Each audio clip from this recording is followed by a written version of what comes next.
Ron DeSantis let go more than 36 staffers. It's a third of his campaign staff, some 38 jobs, including 2 senior officials.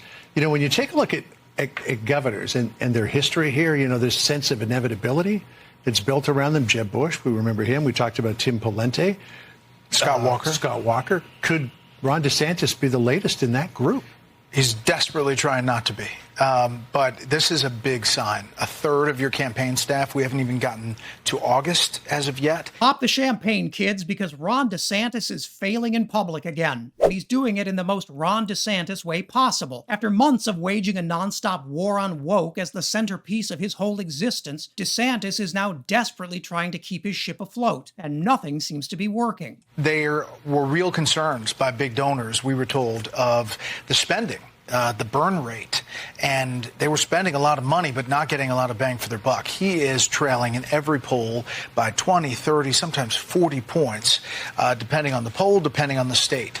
And you just haven't seen the traction for the guy that was supposed to be the guy. Yeah, it was just wait until Ron DeSantis gets in the race. Right. And so Trump's going to be in trouble. That's not the case. Oh, man, I am just soaking this in, as are DeSantis' rivals, who just watched the GOP's much-hyped Trump killer fire a third of his campaign staff and face growing allegations that he's blowing through money faster than a Florida retiree at an Indian casino. And the bad news only got worse for DeSantis on Tuesday, when the Florida governor was forced to fire a staffer who, get this, made a fan cam video that portrayed DeSantis as a Nazi. And that guy meant it as a compliment. Among Ron's many spendy habits is a private plane he's been making the campaign use for all of his travel. Now, campaigns normally fight tooth and nail to protect as much of their money as possible. But for DeSantis, the exact opposite seems to be true, and he's spent more than anybody. Problem is, Ron's billionaire megadonors aren't really thrilled at all that spending, and they haven't gotten much for their investment. Now they're letting Team Ron know that the cash is officially cut off until Ron's numbers improve, which,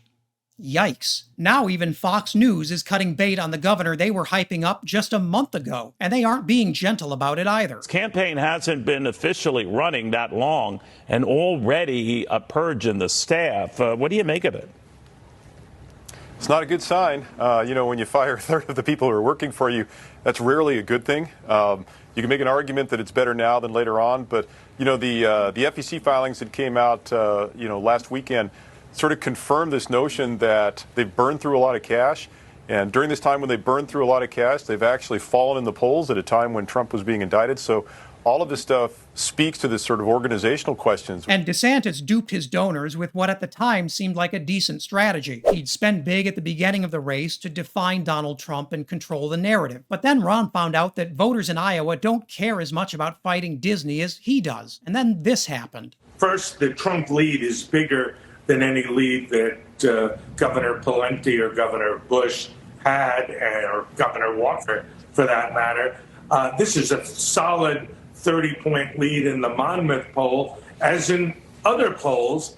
And Trump also appears to be getting stronger, if anything, based on the indictments that have come. After all that spending, Ron is almost broke and Donald Trump is stronger than ever. So it's with a heavy heart that Ron DeSantis made the following announcement to his closest advisors. Maybe it was time to stop talking so much about wokeness after all. Now, if you notice in this memo to donors and key supporters, DeSantis drops his war on woke down to 4th place in his list of priorities, while also saying he plans to travel less and spend less. And if that sounds like a campaign in a death spiral, well, good job. You have eyes. Now DeSantis plans to portray himself as an underdog fighting establishment overlord Donald Trump, and he'll be talking a lot more about immigration and China, and a lot less about woke Barbie. With Donald Trump's main rival flaming out before a single primary vote has even been cast, Trump appears to have an almost unchallenged path to the nomination. Forget about not participating in the debates. This guy barely needs to campaign at all at this point. Though I guess Ron DeSantis' mounting troubles merit the coining of a new political catchphrase. Fight woke, go broke. Hey guys, I'm really excited to share that I just launched my own YouTube channel to dig even deeper into the big political stories that fascinate me. So go check out The Third Degree and be sure to subscribe there and here. And as always, leave a comment below so you can let me know what I should cover next.